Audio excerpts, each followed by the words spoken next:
अथर्ववेद कांड 14 सुक्त 2 मंत्र 14। ईश्वर वाणी है कि नारी उपजाऊ धरती के समान है। जैसे भूमि में उत्तम बीज डालकर उत्तम अन्न उत्पन्न किया जाता है, वैसे ही ब्रह्मचारिणी बलवती स्त्री के साथ ब्रह्मचारी वीर्यदान कर उत्तम बीज डाले ताकि उत्तम संतान उत्पन्न हो सके।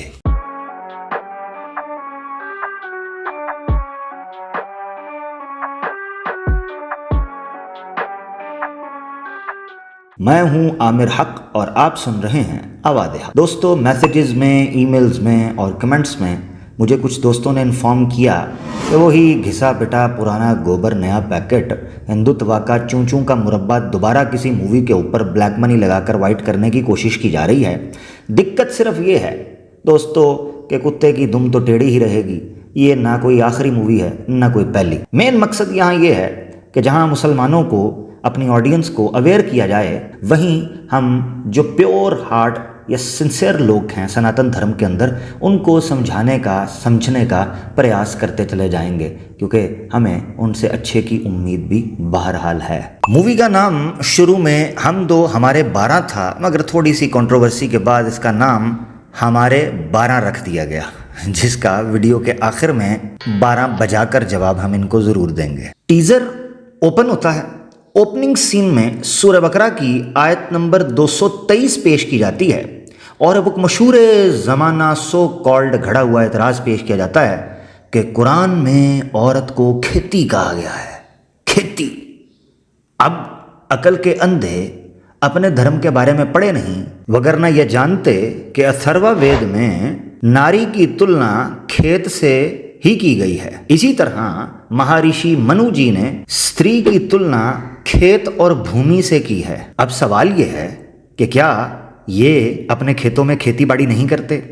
अगर ये अपने खेतों में खेती बाड़ी नहीं करते हैं तो ये बच्चे सारे सनातन धर्म के टोरेंट से डाउनलोड किए हैं या जोमेटो से ऑर्डर किए थे। बस इतनी सी बात है कि एक औरत को खेती से तुलना इस बेस पर दी गई है कि जैसे खेती कल्याणकारी के लिए, अनाज के लिए, फूड के लिए, एग्रीकल्चर के लिए एक वाइटल रोल प्ले करती है भूमि और खेत, वैसे ही नारी, स्त्री सामाजिक तौर पर और पारिवारिक तौर पर उत्तम संतान को उत्पन्न करके अपना एक वाइटल रोल प्ले करती है। यही वजह है कि अथर्ववेद में जब स्त्री की तुलना खेत से की गई तो वहीं बयान किया गया, एक्सप्लेन किया गया कि क्यों स्त्री को खेत से तुलना उसकी की गई है। जैसे खेत में उत्तम बीज डालने पर उत्तम फल उत्पन्न होता है, वैसे ही स्त्री के इस खेत में उत्तम वीर्य डालने पर उत्तम संतान उत्पन्न होने के चांसेस बढ़ जाते हैं। दूसरा स्टेटमेंट ये सामने आता है कि औरत अगर हमल की हालत में भी हो और मर्द उसको बुलाए तो उसे ना करने की इजाज़त नहीं है। ना तो कुरान में और ना हदीस में किसी जगह पर भी इस मसले पर कोई बात की गई है। ऐसा कहा ही नहीं गया कि मर्द अगर इस हालत में बुलाए तो तुम्हें इजाज़त नहीं है कि तुम ना कर सको। Point number 1।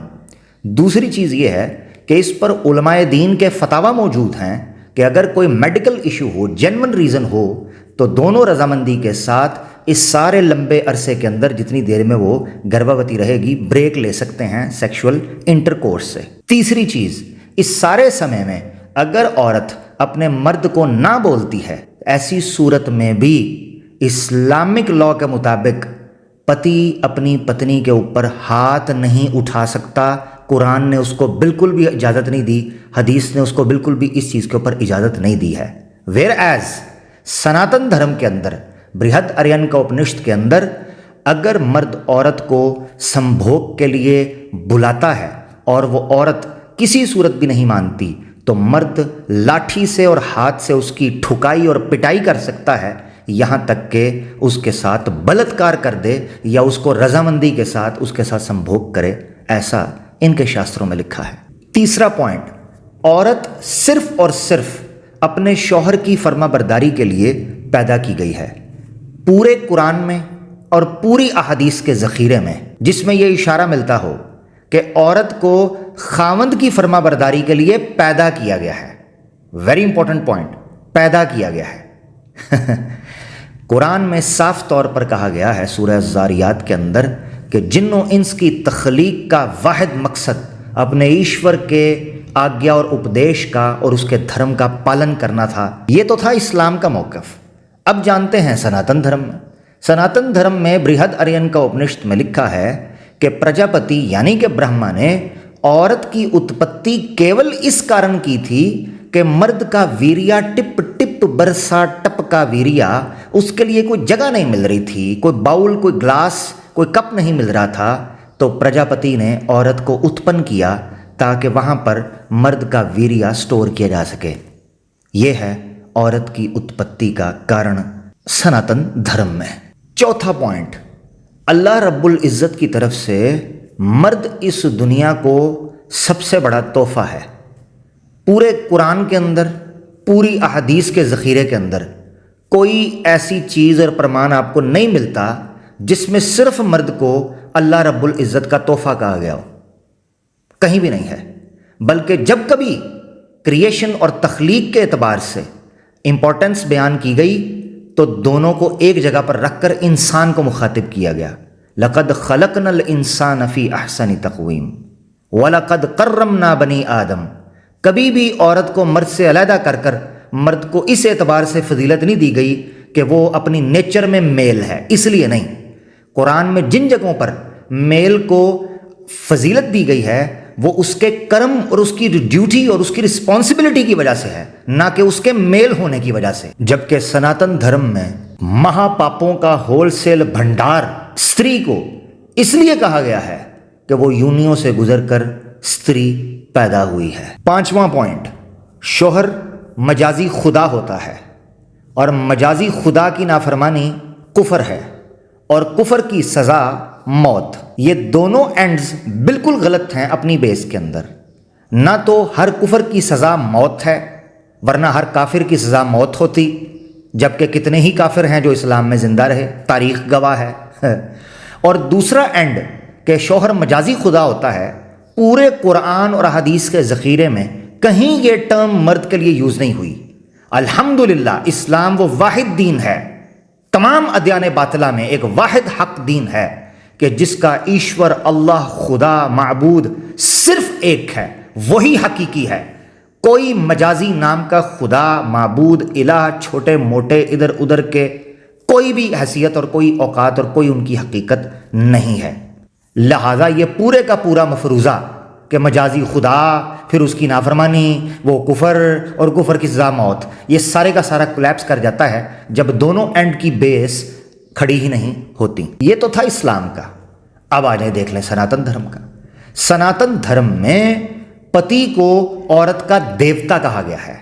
और याद रखें, देवता की सेवा, पूजा और उपासना और उससे प्रार्थना और उसकी स्तुति सनातन धर्म का बेसिक स्तंभ है। यही वजह है कि सनातन धर्म के शास्त्रों के अनुसार अगर पत्नी एक चीज में भी अगर अपने पति के विरोध चली जाए, चाहे पति कितना ही अधर्मी क्यों ना हो, खुद वो औरत अधर्मी ठहर जाएगी।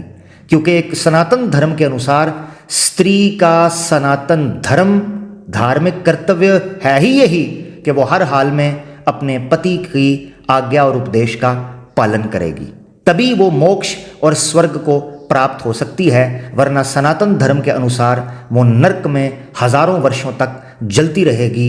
यहाँ तक के सनातन धर्म में लिखा है कि जितने पति के सर पर बाल होंगे या शरीर पर बाल होंगे, उतने सालों तक वो नरक के अंदर सड़ती रहेगी। वैसे गंजे पतियों वाली पत्नियों के लिए थोड़े से कम साल होंगे। एनीवेज, छठा पॉइंट, औरतें शलवार के नाड़े की तरह हैं, जब तक अंदर रहेंगी तब तक हिफाजत में रहेंगी। मैं हैरान हूं कि इसका डायलॉग लिखने वाला कितना मूर्ख आदमी है।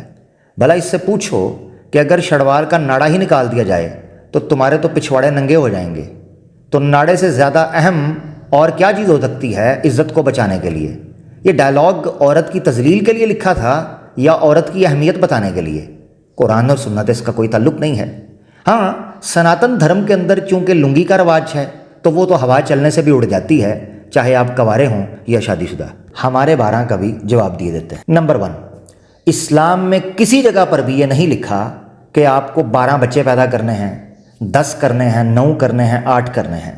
ये औरत और मर्द दोनों की जिम्मेदारी है, क्योंकि उन्होंने उनकी तरबियत करनी है कि वो देखें उनको कितने बच्चे इजीली अवेलेबल हो सकते हैं और वो कैपेबल हैं उन बच्चों की तरबियत करने के लिए। वेयर एज सनातन धर्म के अंदर वेदों के अनुसार तो 10 पुत्र करने हैं, चाहे तुम्हें नियोग ही क्यों ना करना पड़े, और 11वां अपने पति को समझना है। मगर आज आपको बताते चलें कि खुद वेद के अंदर, ऋग्वेद में ट्रांसलेशन श्री राम शर्मा आचार्य जी की आपकी स्क्रीन पर है, कि जिसमें मनु की पुत्री एक साथ 20 बच्चों को जन्म देती है। ये इंसान थे या जानवर, ये फैसला आप करें या मेडिकल साइंस, मगर यहां बात 12 से बढ़ चुकी है। हम 2 हमारे 20, इस पर कब बात की जाएगी? और याद रखें, नारी अंक जो गीता प्रेस गोरखपुर की है, उसमें तो लिखा है कि अगर कोई स्त्री 20 बच्चे पैदा करने के बाद भी मलाइका अरोड़ा की तरह फिट रहे तो ही उस औरत को उत्तम और महान माना जाता है।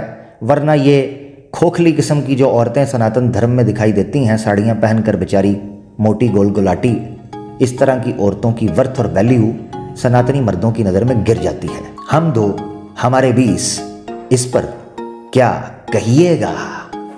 अल्लाह हाफिज।